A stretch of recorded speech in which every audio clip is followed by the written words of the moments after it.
വേദിയിലിരിക്കുന്ന നേതാക്കളെ, സഖാക്കളെ, സഹോദരന്മാർ,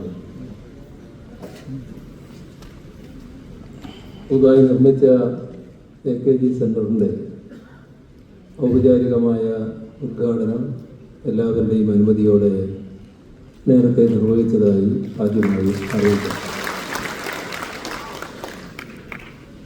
ഇന്ന് ഏപ്രിൽ 23.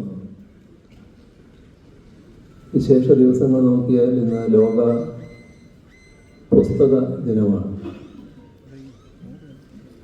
മറ്റൊന്ന് ഷേക്സ്പിയറുടെ ചരമദിനമാണ്. കമ്മ്യൂണിസ്റ്റ് പ്രസ്ഥാനത്തിൻ്റെ വളർച്ചയ്ക്കിടയിൽ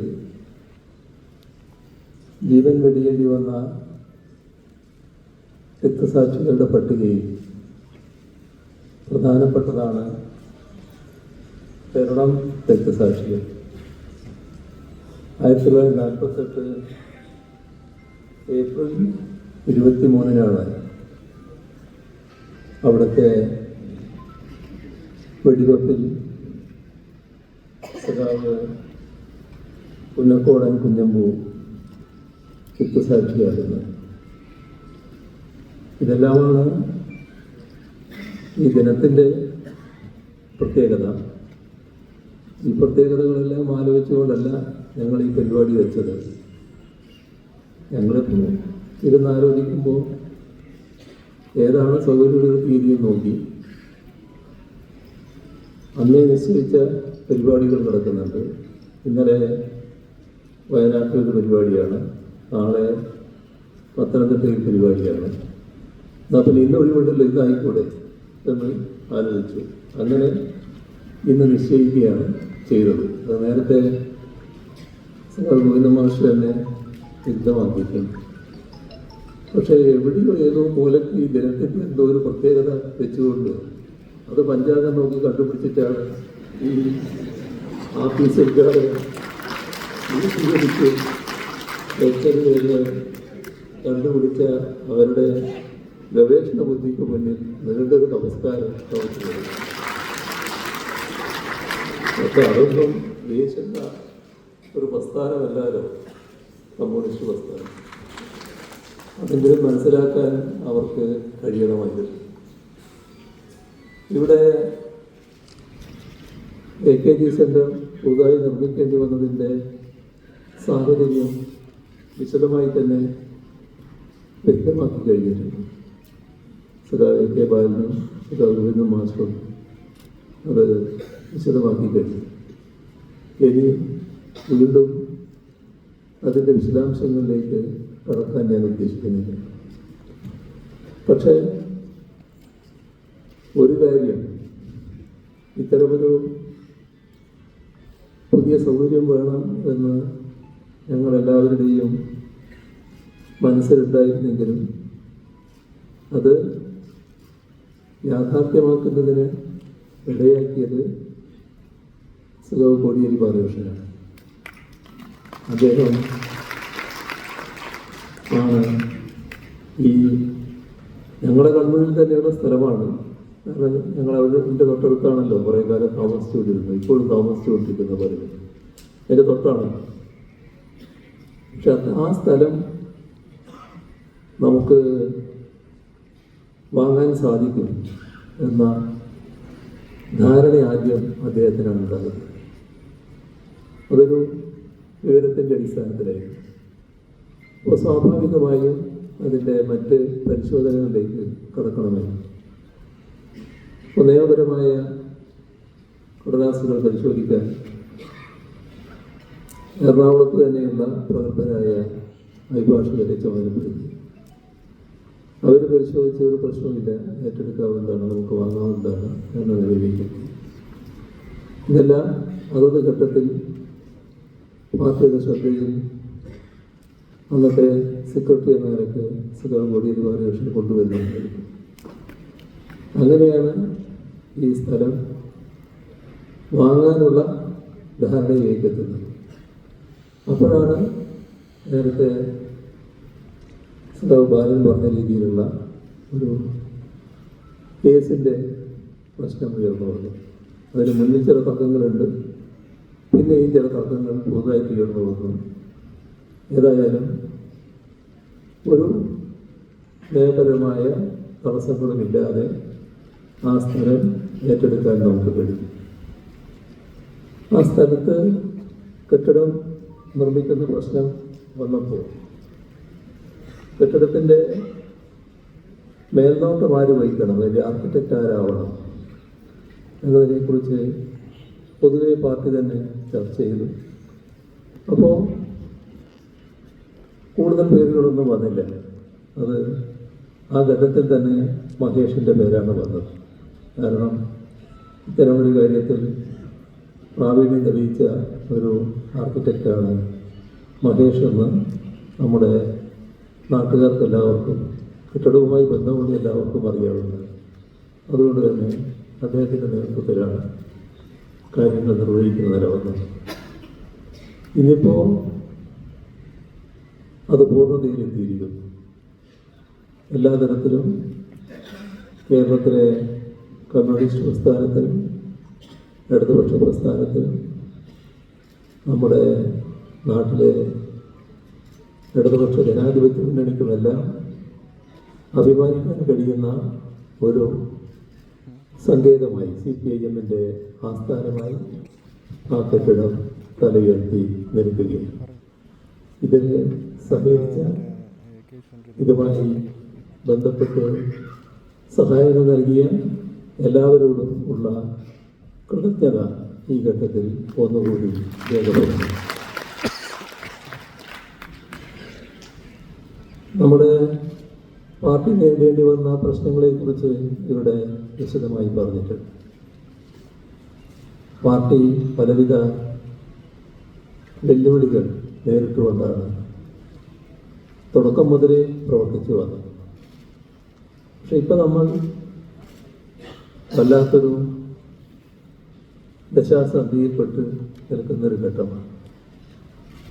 CPIM-നെ വളഞ്ഞിട്ട് ആക്രമിക്കാൻ ശ്രമിക്കുന്നത് നമുക്ക് കാണാൻ കഴിയും. പക്ഷെ ഇത് പാർട്ടിയെ സംബന്ധിച്ചിടത്തോളം ഒരു പുതുമയുള്ള കാര്യമാണ്. തുടക്കം മുതൽ ഇത്തരത്തിലുള്ള വളഞ്ഞിട്ട ആക്രമണങ്ങളാണ് പാർട്ടിക്ക് നേരെ ഉണ്ടായിട്ടുള്ളത്. ഇവിടെ ഗോവിന്ദൻ മാസ്റ്റർ കുറേ കാര്യങ്ങൾ പറയുകയുണ്ടായി. വലിയ തോതിലുള്ള കമ്മ്യൂണിസ്റ്റ് വേണ്ട, അതാണ് കേരളത്തിൽ കണ്ടത്. നേരത്തെ ഞാൻ പറഞ്ഞ ഉദാഹരണം അതാണ് കേരളമാകുന്ന കരിവള്ളൂരിൽ ഉണ്ടായത്. ഒരുപാട് സഖാക്കളുടെ ജീവനെടുക്കുന്ന തരത്തിലുള്ള കമ്മ്യൂണിസ്റ്റ് വേട്ട ആ കാലത്തുണ്ടായി. മാത്രമല്ല, ഒരു ഘട്ടത്തിൽ ഇനി ഇവിടെ ഈ കൊടി, ഈ ചെങ്കൊടി ഉയരില്ല എന്ന് പറയുന്ന നിലയിൽ വന്നു. ആ പറഞ്ഞത് ആ കാലത്ത് കമ്മ്യൂണിസ്റ്റുകാരെ വേട്ടയാടാൻ വേണ്ടി പോലീസിനോടൊപ്പം പോയിരുന്ന കുറുവടിപ്പടയിൽ ആ കുറുവടിപ്പടയുടെ നേതാവായിരുന്നു. 1948 കാലത്താണ് അതിഭീകരമായ കമ്മ്യൂണിസ്റ്റ് വേട്ട. പക്ഷേ ഒരു ദശാബ്ദം കഴിയുന്നതിന് മുൻപ്,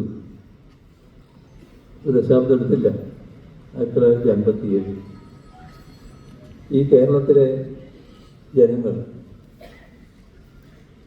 കേരളത്തിലെ ആദ്യത്തെ ഗവൺമെൻറ് രൂപീകരിക്കാനുള്ള തെരഞ്ഞെടുപ്പ് നടന്നപ്പോൾ കമ്മ്യൂണിസ്റ്റ് പാർട്ടിയാണ് അധികാരത്തിലെത്തിയത്. വലിയ ആക്രമണങ്ങൾ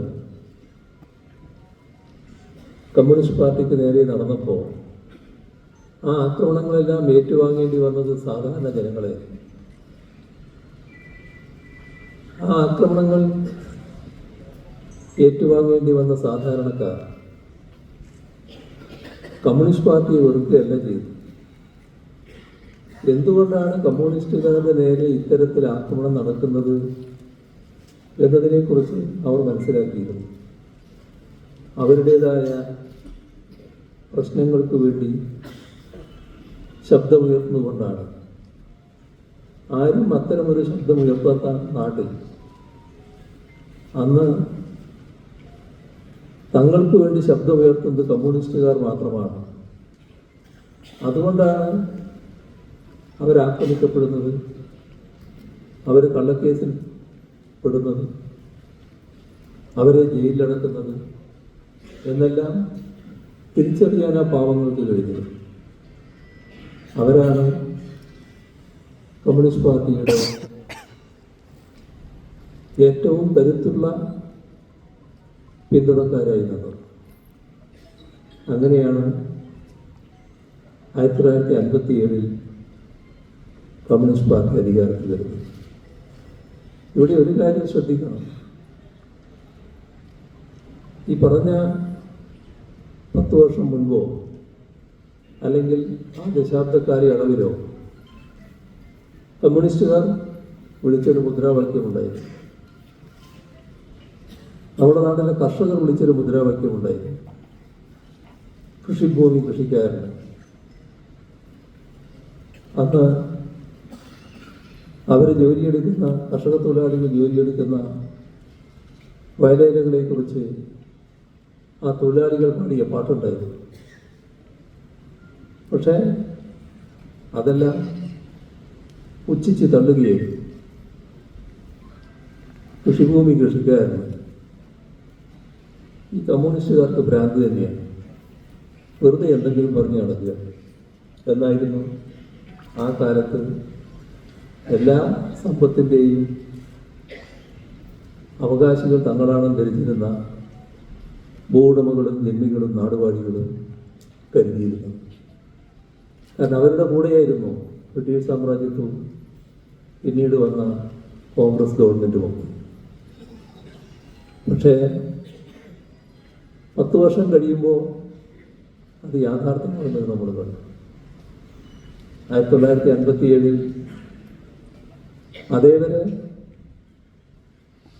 കണ്ണീരോടെ ഇറങ്ങിപ്പോകേണ്ടി വന്നിരുന്ന പാവപ്പെട്ടവർ, തങ്ങൾ താമസിക്കുന്ന കുടിൽ നിറങ്ങേണ്ടി വന്നത്, തങ്ങൾ കൃഷി ചെയ്യുന്ന കൃഷിഭൂമിയിൽ ഇറങ്ങേണ്ടി വന്നത്, തങ്ങൾ കൃഷി ചെയ്ത് നട്ടുവളർത്തിയ ആ ഉൽപ്പന്നങ്ങൾ എടുക്കാൻ പറ്റാതെ ഇറങ്ങിപ്പോകേണ്ടി വന്നത്, അവർക്കെല്ലാം ആശ്വാസമേകിക്കൊണ്ട് 1957 EMS ഗവൺമെൻറ് ആദ്യം ചെയ്ത നടപടി കുടിയിറക്ക് നിരോധന ഓർഡിനൻസ് കൊണ്ടുവരലായിരുന്നു. ആരും പറയാതെ കേരളത്തിലെ എല്ലാ പ്രദേശങ്ങളിലും ജനങ്ങൾ സ്വയമേവ ഇറങ്ങി പ്രകടനം നടത്തുകയായിരുന്നു അതിന് വേണ്ടിയിട്ട്. കാരണം പുതിയൊരു അവകാശം അവർക്ക് ലഭിക്കുകയായിരുന്നു. അതേവരെ കണ്ണീരോടെ ഇറങ്ങിപ്പോകേണ്ടി വന്നവർ പതിനായിരക്കണക്കിന് ആളുകൾക്ക്, ലക്ഷക്കണക്കിന് ആളുകൾക്ക് സമാശ്വാസം ലഭിക്കുകയും. പിന്നീടുള്ളത് എല്ലാവർക്കും അറിയാവുന്നതാണ്. ഈ നാടിൻ്റെ മാറ്റം, ഇന്ന് നാം കാണുന്ന ഈ കേരളം ഇന്നത്തെ നിലയിലേക്ക് പടുത്തുയർത്തുന്നതിന് ശക്തമായ അടിത്തറയിട്ടത് ആ ഗവൺമെൻറ്. പക്ഷേ എല്ലാവർക്കും അറിയാവുന്നതുപോലെ ആ ഗവൺമെൻറ്റിന് അധികാരം നിൽക്കാൻ പറ്റിയില്ല 2 വർഷം. പിന്നെ ആ ഗവൺമെൻറ് 1959 പിരിച്ചുവിടപ്പെട്ടതിന് ശേഷം പിന്നീട് പല സംഭവങ്ങൾ രാജ്യത്ത് തന്നെ ഉണ്ടാകുന്നു. 1965 ഒരു തെരഞ്ഞെടുപ്പ് നടന്നു. ആ തെരഞ്ഞെടുപ്പിൽ CPIM ആണ് ഏറ്റവും വലിയ ഒറ്റക്കക്ഷിയായി തെരഞ്ഞെടുക്കപ്പെട്ടത്. സാധാരണഗതിയിൽ ഒറ്റക്കക്ഷിയെ, ആ ഏറ്റവും വലിയ കക്ഷി ഏതാണോ ആ കക്ഷിയെ ഗവൺമെൻറ് രൂപീകരിക്കാൻ ഗവർണർ വിളിക്കണം. അന്ന് വിളിച്ചില്ല. പിരിച്ചുവിട്ടു നിയമസഭ ഗവർണർമാരായി. പിന്നീടാണ് 1967 തെരഞ്ഞെടുപ്പ് വരുന്നത്. 1967 തെരഞ്ഞെടുപ്പിൽ EMS നേതൃത്വം വഹിക്കുന്ന മുന്നണി നല്ല ഭൂരിപക്ഷത്തോടെ അധികാരത്തിൽ വരും. കോൺഗ്രസിന് കനത്ത പരാജയം ഏറ്റുവാങ്ങേണ്ടി വരും. പക്ഷേ ആ ഗവൺമെന്റിന് അധികകാലം നിൽക്കാനായില്ല. 2 വർഷമേ നിൽക്കാനായില്ല. 69 ആ ഗവൺമെന്റ് വന്നു. പിന്നീട് 1980 അടുത്ത ഗവൺമെന്റ് വരുന്നത്. നായനാരുടെ നേതൃത്വത്തിലുള്ള ഗവൺമെന്റ്. ആ ഗവൺമെന്റ് വരുന്നതിനിടയ്ക്ക് സംഭവിച്ച കാര്യങ്ങൾ അതാണ് നമ്മുടെ രാജ്യം കണ്ട ഏറ്റവും കറുത്ത ദിനങ്ങളുടെ ഘട്ടം. അടിയന്തരാവസ്ഥയുടെ ഘട്ടമടക്കം. അടിയന്തരാവസ്ഥയുടെ നാളുകളിൽ രാജ്യത്താകെ എന്താണോ നടന്നിരുന്നത് അതിൻ്റെ മുൻ നടപടികൾ നമ്മുടെ സംസ്ഥാനത്ത് ആ ഘട്ടത്തിൽ സ്വീകരിക്കുകയും അന്നത്തെ ആഭ്യന്തര വകുപ്പിൻ്റെ നേതൃത്വത്തിൽ നടന്ന കാര്യങ്ങൾ എല്ലാ വിശദാംശങ്ങളിലേക്കും ഞാനിപ്പോൾ പോകുന്നില്ല. ഒരുപാട് പഴയ കഥകളാണ്. പക്ഷേ ഗുണ്ടകൾ ഇറങ്ങിപ്പോവുക, അതിൻ്റെ കൂടെ പോലീസ് ഉണ്ടാവുക, ഏത് കമ്മ്യൂണിസ്റ്റുകാരനെയാണ് ആക്രമിക്കേണ്ടത് അവിടത്തേക്ക് ഈ ഗുണ്ടകൾ ചെന്ന് കയറുന്നു, ആക്രമിക്കുന്നു. പോലീസ് എന്തിനാ? അക്രമം തടയാനല്ല.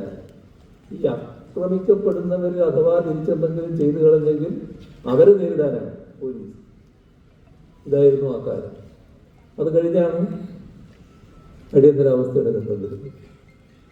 80 വന്ന ഗവൺമെന്റ് 2 വർഷം മാത്രമേ നിൽക്കുന്നുള്ളൂ. 82 ആ ഗവൺമെന്റിന്റെ കാലമുണ്ട്. പക്ഷേ പിന്നീടൊരു പുതിയ ടേമായി 82 ആ ഗവൺമെന്റ് ഇറങ്ങിയെങ്കിലും 87 കേരളത്തിൻ്റെ ചരിത്രത്തെ മാറ്റിമറിച്ചുകൊണ്ട് പുതിയ ഗവൺമെന്റ് അധികാരത്തിൽ വന്നു. അത് നായനാരുടെ നേതൃത്വം തന്നെയുള്ള ഗവൺമെന്റായിരുന്നു. പിന്നീടാണ് നമ്മൾ കണ്ട 5 വർഷക്കാലം തുടരുന്നത്. അതിൻ്റെ തുടർച്ചയായി ആ ഗവൺമെന്റ് 5 വർഷം പൂർത്തിയാക്കിയില്ല. 4 വർഷം പൂർത്തിയായപ്പോൾ ഗവൺമെന്റ് തീരുമാനിച്ചത് തെരഞ്ഞെടുപ്പ് നടത്തി.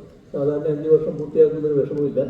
പക്ഷേ ഗവൺമെന്റ് അത് തീരുമാനിച്ചുകൊണ്ട് 4 വർഷമായപ്പോൾ തെരഞ്ഞെടുപ്പ് നടത്തുകയായിരുന്നു. ആ തെരഞ്ഞെടുപ്പിൽ LDFന് അന്ന് വിജയിക്കാനായില്ല. UDF ഗവൺമെന്റാണ് വന്നത്. പക്ഷേ 96 വീണ്ടും നായനാരുടെ നേതൃത്വത്തിലുള്ള ഗവൺമെന്റ് അധികാരത്തിൽ വന്നു.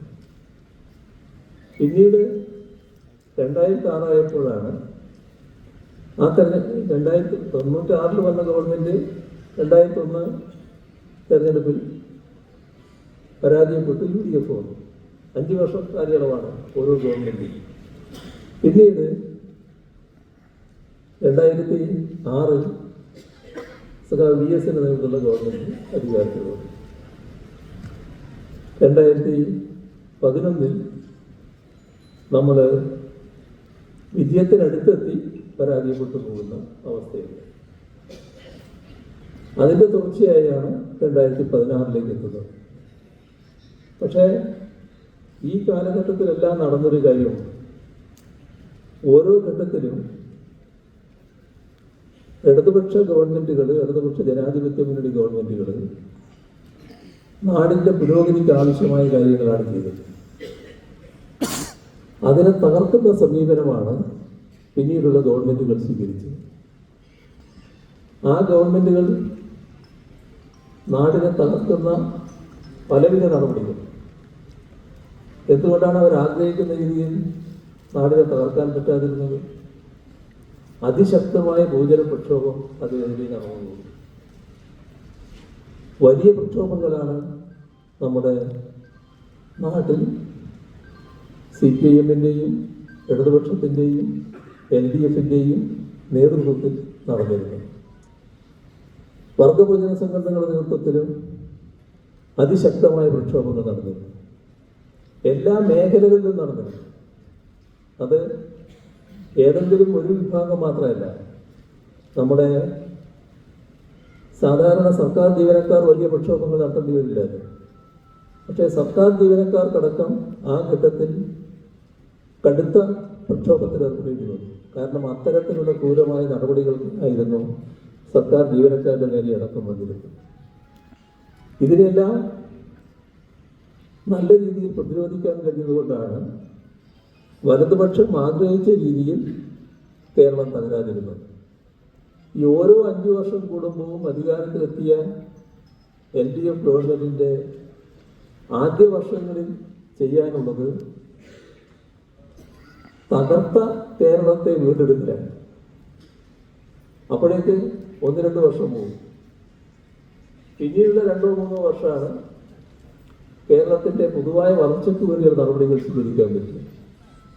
ഇതാണ് 2016 വരെ നമ്മുടെ സംസ്ഥാനത്ത് നടന്നത്. 2016 LDF ഗവൺമെൻറ് അധികാരത്തിൽ വന്നപ്പോൾ LDF ഗവൺമെൻറ് അന്ന് കേരളത്തിൻ്റെ അവസ്ഥ എന്തായിരുന്നു? പൂർണ്ണമായി തകർന്നു കിടക്കുന്ന അവസ്ഥയാണ് നാട്. വിശദാംശങ്ങളിലേക്കൊന്നും ഇപ്പം ഞാൻ പോകുന്നില്ല, കാരണം ഇവിടെ ധാരാളം പേർ സംസാരിക്കാനുള്ളതാണ്. അതുകൊണ്ട് തന്നെ വിശദാംശങ്ങളിലേക്ക് ഇപ്പോൾ കടക്കുന്നില്ല. പിന്നെ ആ വിശദാംശങ്ങളൊക്കെ നാട്ടിൽ പറഞ്ഞുകൊണ്ടിരിക്കുന്നവരാണ് നിങ്ങളിൽ പലരും. അതുകൊണ്ട് തന്നെ വലിയ വിശദാംശങ്ങളിലേക്ക് പോകേണ്ട ആവശ്യമില്ല എന്നാണ് തോന്നുന്നത്. എന്നാൽ നമ്മുടെ നാടിൻ്റെ തകർച്ച, കടുത്ത നിരാശ ആളുകളെ ബാധിച്ച, ഇനി നാട് നന്നാവില്ല, ഇങ്ങനെയായിപ്പോയി നമ്മുടെ നാട്, എൻ്റെ നാട് എന്ന ചിന്ത, അതിനെല്ലാം 2016 അധികാരത്തിൽ വന്ന LDF സർക്കാരിൻ്റെ നേതൃത്വം വഹിച്ച LDF ആ തെരഞ്ഞെടുപ്പിനെ നേരിടുമ്പോൾ പ്രകടന പത്രികയിലൂടെ ജനങ്ങളോട് പറഞ്ഞ കാര്യങ്ങളുണ്ടായിരുന്നു. 600 ഇനങ്ങളിലൂടെ ജനങ്ങളോട് പറഞ്ഞത് ഓരോ ഇനവും എങ്ങനെ പരിഹരിക്കുമെന്നായിരുന്നു. അവിടെ പുതിയൊരു സമീപനം പൊതുവിൽ LDF-ന് സ്വീകരിക്കാൻ കഴിയും.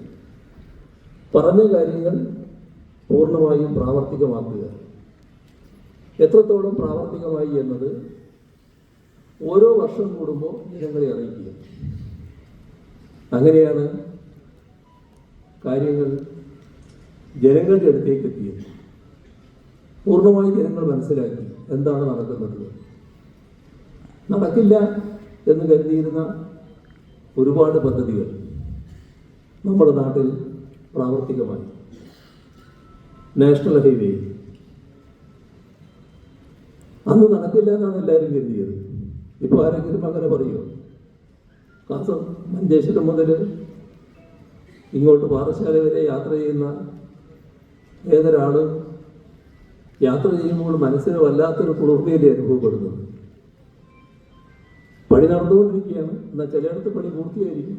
ആ പൂർത്തിയായ ഭാഗത്തുകൂടെ പോകുമ്പോൾ അനുഭവിക്കുന്ന ആ മനസ്സിൻ്റെ കുളിർമ ഒന്ന് ഓർത്തു നോക്കും. ഇതേതാനും മാസം കഴിയുമ്പോൾ പൂർത്തിയാകാൻ പോവുകയില്ല. ഇത് നാഷണൽ ഹൈവേ മാത്രമല്ല, ഒരു ഭാഗത്ത് മലയോര ഹൈവേ വരുന്നു, വേറൊരു ഭാഗത്ത് തീരദേശ ഹൈവേ വരുന്നു. നമ്മുടെ നാട്ടിലെ റോഡുകൾ, പ്രധാന റോഡുകൾ എല്ലാം അതിമനോഹരമായിരിക്കുന്നല്ലോ. നല്ല രീതിയിൽ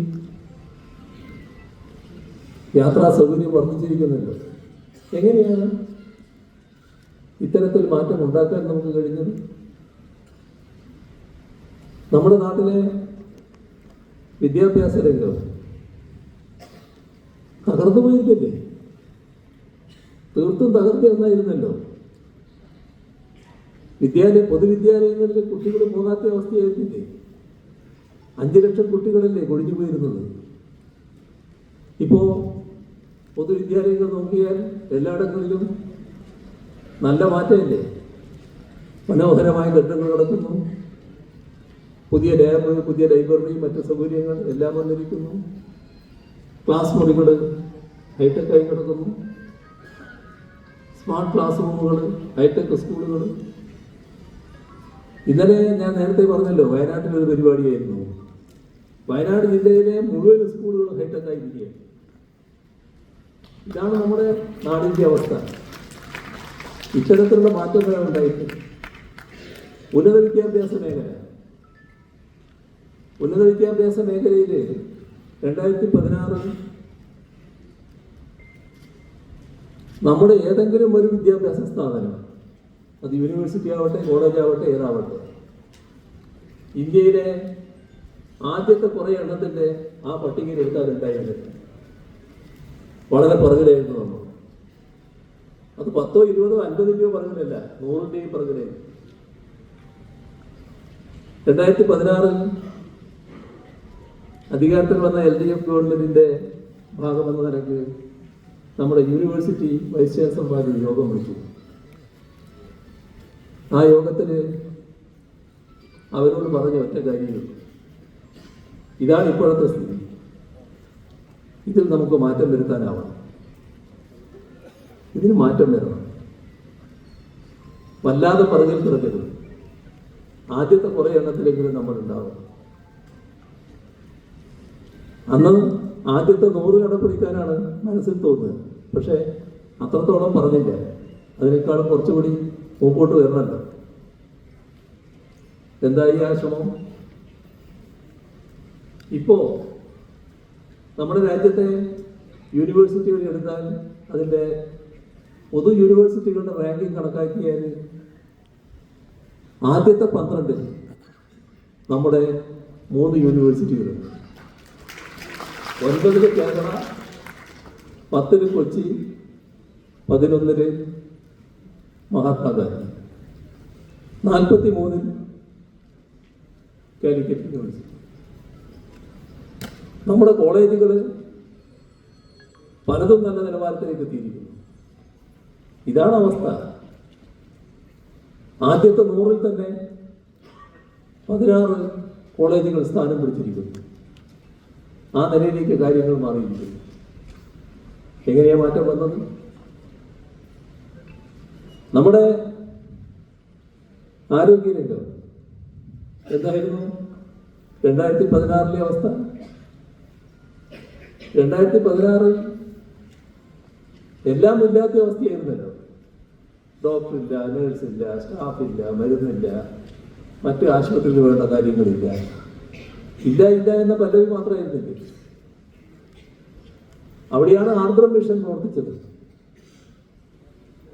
2016 അധികാരത്തിൽ വന്ന ഗവൺമെന്റ് ഓരോ രംഗത്തും ചില മിഷനുകളാണ് പ്രവർത്തിച്ചത്. പൊതുവിദ്യാഭ്യാസ രംഗത്ത് പൊതുവിദ്യാഭ്യാസ സംരക്ഷണ യജ്ഞം, ആരോഗ്യ രംഗത്ത് ആർദ്രം മിഷൻ.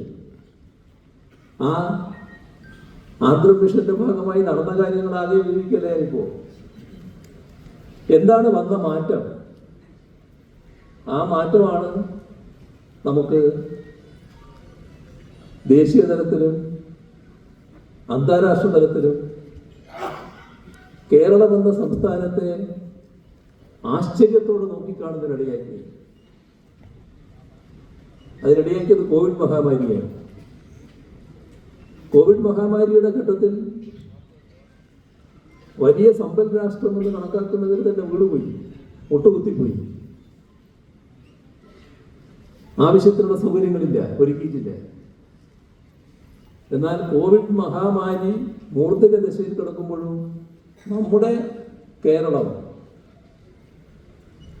അതിനെ അതിജീവിച്ചു നിന്നു. എല്ലാ ആശുപത്രികളിലും ബെഡുകൾ കൂടുതലുണ്ടായിരുന്നു. എവിടെയും ബെഡില്ലാത്ത പ്രശ്നം വന്നില്ല, ഓക്സിജൻ ബെഡില്ലാത്ത പ്രശ്നം വന്നില്ല, ICU ബെഡില്ലാത്ത പ്രശ്നം വന്നില്ല, അതേപോലെ തന്നെ വെന്റിലേറ്ററുകളില്ലാത്ത പ്രശ്നം വന്നില്ല. വെന്റിലേറ്ററിൽ കിടക്കുന്നയാളെ ആ ബന്ധം വിച്ഛേദിച്ച് വേറെ ആളെ കടത്തുന്ന സമ്പൽ രാഷ്ട്രങ്ങൾ ഉണ്ടായ ലോകമാണിത്. അവിടെയാണ് കേരളത്തെ ആളുകൾ ഉറ്റുനോക്കിയത്. എന്തുകൊണ്ടാണ് ഇത് സാധിച്ചത്? എന്തുകൊണ്ട് സാധിച്ചു എന്നത് നമ്മൾ ചോദിച്ചുകൊണ്ടേയിരിക്കണം. നേരത്തെ പറഞ്ഞ രീതിയിൽ 5 വർഷം നടന്നതിനെ തകർക്കാനുള്ള ഒരു തുടർച്ചയല്ല ഇവിടെ ഉണ്ടായത്. 2016 മുതൽ 21 വരെ എന്താണോ നടന്നത്, പിന്നെ 21-ൽ ഈ 5 വർഷത്തിന് ശേഷം വരുന്നൊരു മാറ്റം, ആ മാറ്റത്തിന്റെ ഭാഗമായി തകർക്കാനുള്ള നടപടികൾ ആരംഭിക്കാൻ കഴിയാത്ത അവസ്ഥ കേരളത്തിലെ ജനങ്ങൾ സൃഷ്ടിച്ചു.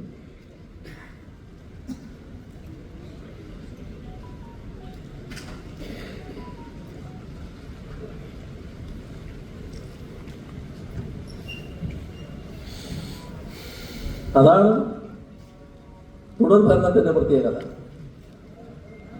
അതേ പരിപാടികൾ കൃത്യമായി നേരത്തെ നടപ്പിലാക്കിക്കൊണ്ടിരുന്ന പരിപാടികൾ അതേ രീതിയിൽ മുന്നോട്ട് കൊണ്ടുപോകാനായി ഇപ്പോൾ നാം നവകേരളം യാഥാർത്ഥ്യമാക്കാനുള്ള യഥാർത്ഥ ശ്രമങ്ങൾ നടത്തിക്കൊണ്ടിരിക്കുന്നു. എല്ലാ മേഖലയിലും വലിയ തോതിലുള്ള മുന്നേറ്റമാണ് നമുക്ക് നേടാൻ കഴിയുന്നത്. അതിനുവേണ്ടിയാണ് നാം ശ്രമിക്കുന്നത്. ഇതിനിടയാക്കിയത് നമ്മൾ സാധാരണ ബജറ്റിലൂടെ കണ്ടെത്തുന്ന പണത്തിന് പുറമെ പണം കണ്ടെത്താനുള്ള ശ്രമം നടത്തിയതിൻ്റെ ഭാഗമാണ് 2016 ഗവൺമെന്റിന്റെ പിന്തുണയോടുകൂടി തന്നെ ധനസമാഹരണത്തിനുള്ള കിഫ്ബി അത് നിയമ ഭേദഗതിയിലൂടെ പുനർജീവിപ്പിക്കുന്ന അവസ്ഥ വന്നു. അന്ന് പറഞ്ഞു 50,000 കോടി രൂപയുടെ പദ്ധതിയാണ് 5 വർഷം കൊണ്ട് പൂർത്തിയാക്കാൻ ഉദ്ദേശിക്കുന്നത്. പക്ഷേ 5 വർഷം പൂർത്തിയായപ്പോൾ 50 അല്ല 62, ഇപ്പോൾ അത് 90,000 കോടി. ഇപ്പോൾ പണ്ട് പറഞ്ഞില്ലേ, എവിടെ തിരിഞ്ഞെന്ന് നോക്കിയാലും അവിടങ്ങളിലെല്ലാം കിഫ്ബിയുടെ സാക്ഷ്യപത്രം കാണാവുന്ന അവസ്ഥയല്ലേ ഇപ്പോൾ. റോഡ്, പാലം, റോഡ്, കെട്ടിടങ്ങൾ, സ്കൂളുകൾ, ആശുപത്രികൾ എല്ലാം ഇങ്ങനെ കിടക്കുകയില്ല. എന്നാൽ അതിനെതിരെ നടത്തിയ ശ്രമങ്ങൾ ആലോചിച്ച് നോക്കൂ, അതിനെ തകർക്കാൻ നടത്തിയ ശ്രമങ്ങൾ ആലോചിച്ച് നോക്കൂ, അതിനെതിരെ നടത്തിയ പ്രചരണങ്ങൾ ആലോചിച്ച് നോക്കൂ. അപ്പം നമ്മുടെ കേരളത്തിലെ ഒരു പ്രചാരണ രീതിയെക്കുറിച്ച് നമ്മൾ ഈ ഘട്ടത്തിൽ ചിന്തിക്കണം. 2016 അധികാരത്തിൽ വന്ന ഗവൺമെന്റിന് ഇത്തരം പ്രശ്നങ്ങൾ മാത്രമല്ലല്ലോ നേരിടേണ്ടി വന്നത്. ഒരു ഭാഗത്ത് നിപ്പ, പിന്നീട് ഓക്കി, 2018 മഹാപ്രളയം, നൂറ്റാണ്ടിലെ മഹാപ്രളയം, 2019 അതിരൂക്ഷമായ കാലവർഷക്കെടുതി. അത് കഴിഞ്ഞൊന്ന് ശ്വാസം വിടാൻ നേരം കിട്ടുന്നതിന് മുൻപ് ലോകത്തെ വറങ്ങലിപ്പിച്ച മഹാമാരി കോവിഡ്. ഇതെല്ലാം നമുക്ക് നേരിടേണ്ടി വന്നല്ലോ. അതെല്ലാം നേരിടേണ്ടി വരുമ്പോൾ എങ്ങനെ അതിജീവിക്കും എന്നല്ലേ ഉണ്ടായ പ്രശ്നം. ആ അതിജീവനം ലോകത്തെയും രാജ്യത്തെയും ആശ്ചര്യപ്പെടുത്തിക്കൊണ്ട് നടത്താൻ നമുക്ക് കഴിഞ്ഞു. സഹായം കിട്ടിയോ? സഹായം ഒരു ഔദാര്യമല്ല. ഇത്തരം ദുരന്തങ്ങൾ ഉണ്ടായാൽ സംസ്ഥാനത്തെ സഹായിക്കണമെന്ന് എഴുതി വെച്ച വ്യവസ്ഥകളുള്ള ഭരണഘടനയാണ് നമുക്കുള്ളത്. അത് ഭരണഘടനാ വ്യവസ്ഥയാണ്. പക്ഷേ നമുക്ക് മാത്രം സഹായമില്ല. അതല്ലേ ഉണ്ടായത്. എന്നിട്ടും നമുക്ക് അതിജീവിക്കാൻ കഴിഞ്ഞു. എല്ലാവരും ആശ്ചര്യപ്പെടുവാണ്. എന്തുകൊണ്ട്? നമ്മുടെ നാടിൻ്റെ ഒരുമയും ഐക്യവും. അതാണ് പ്രധാനം. ജനങ്ങൾ കാണിച്ച ഒരുമയും ഐക്യവും. പലതരത്തിലുള്ള ഇടപെടലുകൾ ഉണ്ടായിട്ടുണ്ട്. ഇവിടെ ഒരു ഘട്ടത്തിൽ 2018 മഹാപ്രളയത്തിന് ശേഷം പണം സമാഹരിക്കണമല്ലോ, പണം വേണമല്ലോ കാര്യങ്ങൾക്ക്. അതിന് നമ്മുടെ ഉദ്യോഗസ്ഥന്മാര് അവരുടെ ശമ്പളത്തിൽ നിന്ന് ഒരു ഭാഗം കടം തരണം എന്ന് ഗവൺമെന്റ് പറഞ്ഞു. Salary challenge. അപ്പോ കോൺഗ്രസ് അടക്കമുള്ള പ്രതിപക്ഷം ശക്തമായ എതിർപ്പ്, അതിനെതിരെ പരസ്യ പ്രസ്താവന, കോടതിയിൽ പോക്ക്, ഞങ്ങളിതുമായി സഹകരിക്കില്ല എന്ന പ്രഖ്യാപനം. എല്ലാം ഉണ്ടായില്ലേ? അന്നത്തെ കേന്ദ്ര ഗവൺമെന്റ് സമീപനത്തിനെതിരെ അക്ഷരം സംസാരിക്കാൻ ഈ കേരളത്തിലെ പ്രതിപക്ഷമോ പ്രതിപക്ഷ നേതാക്കളോ തയ്യാറായില്ല. എല്ലാവരും കൂടി ഒന്നിച്ചു നിന്നു. അതല്ലേ എന്താ 2019 കഴിഞ്ഞ് 20 കഴിഞ്ഞ് 21 പോകുമ്പോഴേക്ക് നമ്മുടെ നാട് കണ്ട പ്രചരണങ്ങൾ ഓർമ്മയില്ലേ? ഇതെല്ലാമായിരുന്നു പ്രചരണം. ഏതെല്ലാം തരത്തിലുള്ള പ്രചരണങ്ങളായിരുന്നു?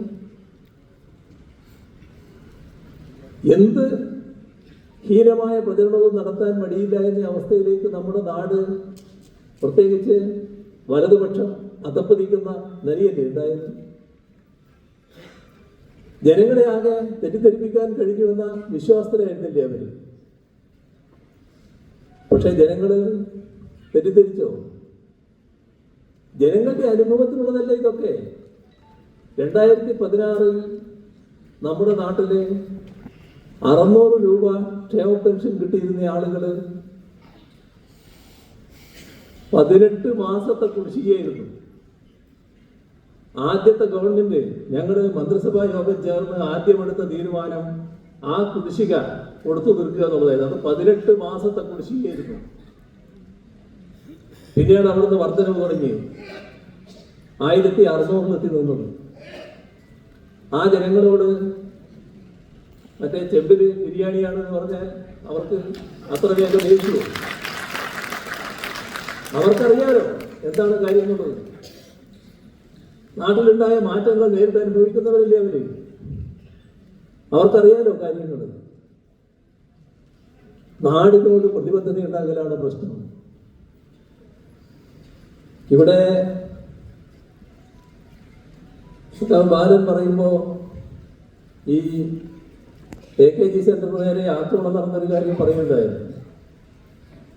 അന്നത്തെ പോലീസ് ഉദ്യോഗസ്ഥന്റെ പേരൊക്കെ ഓർമ്മയുണ്ട്. പിന്നെ നമ്മുടെ മുഖ്യമന്ത്രി ആയിരിക്കുമ്പോൾ അദ്ദേഹത്തന്നെ നല്ല ഉദ്യോഗസ്ഥരായിട്ട് എൻ്റെ മുന്നിലുണ്ടായിരുന്നു. അത് വേറെ കാര്യം. അതൊക്കെ കാലത്തെത്തിയിട്ട് മാറ്റാണല്ലോ. ആ വെടിവെക്കുമ്പോൾ ഞങ്ങളിതിനകത്താണ്, ഈ സെന്ററിനകത്താണ്. യഥാർത്ഥത്തിൽ അന്നാണ് ഈ കെട്ടിടത്തിന്റെ ഒരു മഹിമ ബോധ്യപ്പെട്ടത്. അതേവരെ അതിനെ ഒന്ന് ശപിച്ചു കഴിയില്ലായിരുന്നു. ഈ അതിന്റെ മുന്നിലൊരു വിലങ്ങില്ല ഇങ്ങനെ വെച്ചിട്ട് ജനലിന്റെ അപ്പുറത്തായിട്ട്. ഇപ്പൊ നമ്മൾ ആരും ഈ കാറ്റ് വരുന്നത് അറിയാതെ ഇതിങ്ങനെ വെച്ചിരിക്കുന്നു. പക്ഷെ ഏറും വെടിയൊക്കെ വന്നപ്പോ നേരെ അകത്തേക്ക് വന്നില്ല. അത് ജനലിന് തട്ടിയൊക്കെ നിൽക്കുകയായിരുന്നു. അല്ല, ജനലല്ല, ഈ മറച്ചു വെച്ച ആ സംവിധാനത്തിൽ തട്ടി വീഴുകയായിരുന്നു. അപ്പോഴാണ് അന്ന് നേതൃത്വം കൊടുത്ത ബാലേന്ദ്രന്റെ ആ മനസ്സിന് നന്ദി പറയാൻ തോന്നിയത്. പക്ഷേ അന്നും ഈ ആക്രമണം നടത്തിയ ആളുകളെ അനുഭവിക്കുന്ന നിലയായിരുന്നു നമ്മുടെ വലതുപക്ഷ മാധ്യമങ്ങൾ സ്വീകരിച്ചത്. ഇവിടെ എന്തെല്ലാം തരത്തിലുള്ള ഹീനമായ ശ്രമങ്ങൾ നടന്നു. ഏറ്റവും ഒടുവിൽ നടന്ന ആക്രമണം നടന്നപ്പോൾ അതിനെ CPM-കാർ തന്നെ ഉണ്ടാക്കിയതാണെന്ന് പറഞ്ഞല്ലേ ചിത്രീകരിക്കാൻ നോക്കിയത്. ഇപ്പൊ കയ്യോടെ പിടികൂടിയപ്പോഴോ? അപ്പൊ നമ്മുടെ നാട്ടിലെ വലതുപക്ഷ മാധ്യമങ്ങൾ നടത്തുന്ന പ്രവർത്തനങ്ങൾ രാഷ്ട്രീയമായി കേരളത്തിലെ വലതുപക്ഷത്തിന് ഏതെല്ലാം തരത്തിൽ പിന്തുണ നൽകാൻ പറ്റുമോ ആ ശ്രമങ്ങളാണ്. അതിനുള്ള എല്ലാ നടപടികളും സ്വീകരിച്ചു പോവുകയാണ്. അത്യന്തഹീനമായ മാർഗങ്ങൾ സ്വീകരിക്കുകയാണ്. ഓരോ സന്ദർഭത്തിലും എങ്ങനെ ഇടതുപക്ഷത്തെ അപകീർത്തിപ്പെടുത്താൻ പറ്റും, ഇതിൽ ഗവേഷണം നടത്തിക്കൊണ്ടിരിക്കുകയാണ്. ഒന്നും കിട്ടുന്നില്ലെങ്കിൽ അതിനുള്ള വാർത്തകൾ മെനയുക. അതാണ് ഈ ഉദ്ഘാടന തീയതിയുമായി ബന്ധപ്പെട്ട് വാർത്തയുണ്ടാക്കിയതിനെ കുറിച്ച് നമ്മൾ കാണേണ്ടത്. അതുപോലുള്ള ഗവേഷണങ്ങൾ നടത്തുകയാണ്. ഇതൊന്നും നാടിനെ തെറ്റിദ്ധരിപ്പിക്കാൻ ഇടയാക്കുന്നതൊന്നല്ല. പക്ഷേ നാം ഗൗരവമായിട്ട് തന്നെ അതിനെ കാണണം. ഇത്തരം കാര്യങ്ങൾക്കെതിരെ ശക്തമായി പ്രതികരിക്കാൻ നാടാകെ ഒന്നിച്ചു നിൽക്കുന്ന അവസ്ഥയുണ്ടാവണം. CPIM നമ്മുടെ കേരളത്തിലെ ഏറ്റവും കരുത്തുള്ള ഒരു രാഷ്ട്രീയ പാർട്ടി തന്നെയാണ്. ഇടതുപക്ഷ ജനാധിപത്യ മുന്നണിയുടെ കരുത്തിന്റെ പ്രധാന ഘടകമായി അത് നിൽക്കുകയുമാണ്. ഇടതുപക്ഷ ജനാധിപത്യ മുന്നണിയെ ശക്തിപ്പെടുത്തുക എന്ന് പറയുമ്പോൾ CPIM-നെ ഇതേ കരുത്തോടെ കൂടുതൽ നല്ല രീതിയിൽ വളർത്തിയെടുക്കുക എന്ന് പ്രധാനമാണ്. അതിനുള്ള ശ്രമമായിരിക്കണം നാം തുറന്നു നടത്തേണ്ടത്. ഈ പുതിയ ഓഫീസൊക്കെ അതിനുള്ള സൗകര്യങ്ങളായിട്ടാണ് കാണുന്നത്, അതിനുള്ള പ്രവർത്തനങ്ങൾക്കുള്ള പുതിയ കേന്ദ്രമായിട്ടാണ് മാറുന്നത്. അതോടൊപ്പം AKG പഠന ഗവേഷണ കേന്ദ്രം ഇനി അങ്ങോട്ട് അതിൻ്റെ പൂർണ്ണാവസ്ഥയിലുള്ള പഠന ഗവേഷണ കേന്ദ്രത്തിൻ്റെ പ്രവർത്തനങ്ങൾക്കായിട്ട് മാറുകയാണ്. ഇപ്പോൾ രണ്ട് ഭാഗവും ഒരേപോലെ വികസിച്ചു വരും. ഒരു ഭാഗത്ത് പഠന ഗവേഷണ കേന്ദ്രം വികസിച്ചു വരും, നല്ല സൗകര്യത്തോടുകൂടി പ്രവർത്തിക്കാനുള്ള അവസരം ഈ പുതിയ ഓഫീസോടുകൂടി ലഭ്യമാവുകയാണ്. ഇത്തരം കാര്യങ്ങൾക്ക് സഹായിക്കുകയും പിന്തുണ നൽകുകയും ചെയ്ത എല്ലാവർക്കും കൃതജ്ഞത രേഖപ്പെടുത്തിക്കൊണ്ട് ഇനി അങ്ങോട്ടും ഈ സഹകരണവും പിന്തുണയും ഉണ്ടാകണമെന്ന് അഭ്യർത്ഥിച്ചുകൊണ്ട് ഇതിൻ്റെ ഉദ്ഘാടനം നിർവഹിച്ചതായി ഒരിക്കൽ കൂടി അറിയിച്ചുകൊണ്ട് അവസാനിപ്പിക്കുന്നു. നിങ്ങൾക്ക് എൻ്റെ അഭിപ്രായം.